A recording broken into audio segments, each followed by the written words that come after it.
Dear student, case 1, 2, 3 में हमने charge particle के ऊपर मैग्नेटिक फील्ड के कारण लगने वाली फोर्स के बारे में काफ़ी कुछ पढ़ लिया है।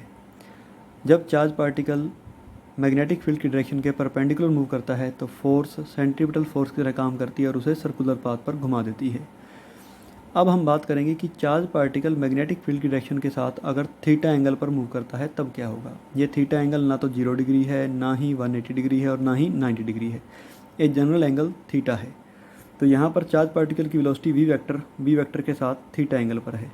तो हम चार्ज पार्टिकल की वेलोसिटी के दो कंपोनेंट कर सकते हैं, v cos theta magnetic field की डायरेक्शन के अलोंग और v sine theta magnetic field की डायरेक्शन के परपेंडिकुलर। आपको पता है कि जब चार्ज पार्टिकल मैग्नेटिक फील्ड की डायरेक्शन में मूव करता है तो मैग्नेटिक फील्ड उसके ऊपर कोई फोर्स नहीं लगाती। तो यही हमने लिखा है, due to v cos theta component along v vector no magnetic force act on charge particle. Charge particle के ऊपर कोई फोर्स नहीं लगती and charge particle continue to move along v vector with velocity v cos theta. तो charge particle अपनी v cos theta velocity से magnetic field की direction में मूव करेगा। नेक्स्ट,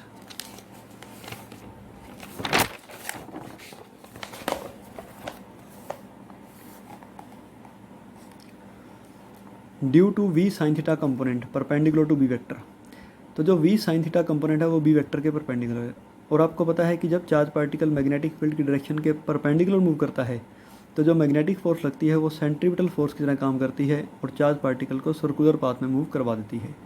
तो magnetic force act on the charge particle, this magnetic force comes out to be perpendicular direction of v vector and hence it act as centripetal force. ये magnetic force velocity vector के perpendicular आएगी और centripetal force की तरह काम करेगी, जैसा हमने पिछली वीडियो में पढ़ा है। Due to this force charge particle moves on circular path. तो वी साइन थीटा कंपोनेंट के कारण जो फोर्स लगती है वो चार्ज पार्टिकल को सर्कुलर पाथ में मूव करवाती है और वी कोस थीटा कंपोनेंट के कारण चार्ज पार्टिकल को पर कोई फोर्स नहीं लगती, वह उसको वी कोस थीटा कंपोनेंट से चार्ज पार्टिकल स्ट्रेट चला जाता है।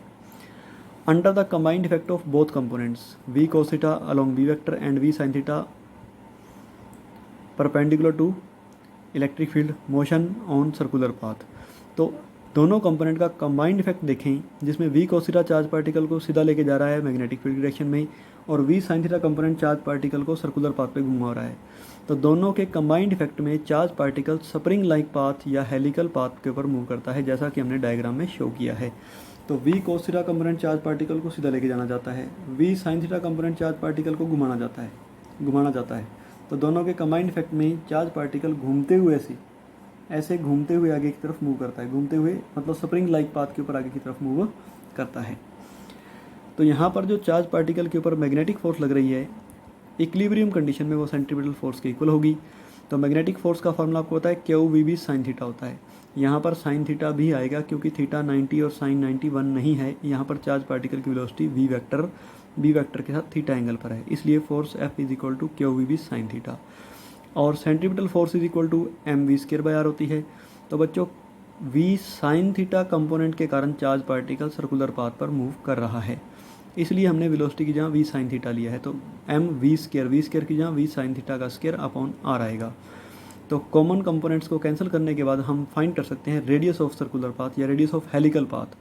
Are is equal to M we sine theta by B q. पिछले केस में हमने देखा था कि r is equal to M v by B q था, क्योंकि थीटा 90 और साइन 91 था। This equation gives radius of circular path. अब हम टाइम पीरियड की बात करेंगे। आपको पता है कि टाइम पीरियड होता है डिस्टेंस अपॉन स्पीड। डिस्टेंस एक चक्कर में 2 पाई आर के इक्वल कवर होगा और किस स्पीड से घूम रहा है, वी साइन थीटा स्पीड से घूम रहा है, वी कोस थीटा स्पीड से नहीं घूम रहा चार्ज पार्टिकल। तो 2 पाई आर की वैल्यू पुट करेंगे M we sine theta by B Q, V sine theta से वी साइन थीटा कैंसिल हो जाएगा और हमारे पास टाइम पीरियड का फॉर्मूला बचेगा 2 pi M by B Q. Then frequency होती है 1 बाई टाइम पीरियड का रेसिप्रोकल, वो आएगी B Q by 2 pi M. और अगर हम एंगुलर फ्रीक्वेंसी निकालें ओमेगा तो वो आएगी 2 pi nu is equal to B Q by m. तो ये frequency, angular frequency, time period और रेडियस का फॉर्मूला आ गया। अब एक नई टर्म हेलिकल पाथ से रिलेटेड हम पढ़ेंगे यहाँ पर, वो है pitch of helical path. The straight line distance moved by charge particle in one complete rotation is called as pitch of helical path. जब भी पिच की बात आए तो पिच का मतलब आपने +1 में स्क्रू गेज के एक्सपेरिमेंट में भी पढ़ा हुआ है। अगर हम इस पेन का एग्जांपल लें, इस पेन में अगर हम इस कैप को इस तरह से घुमाते हैं तो घूमने पर ये कुछ डिस्टेंस आगे या पीछे मूव करता है। जैसे मैं इसको खोल रहा हूँ तो ये आगे मूव कर रहा है, बंद कर रहा हूँ तो ये दूसरी तरफ मूव कर रहा है। तो अगर मैं इस पेन को एक कंप्लीट रोटेशन देता हूँ, यहाँ पर आपको एक ये छोटी सी डॉट दिख रही है, मैं इसको एक कंप्लीट रोटेशन दे रहा हूँ, एक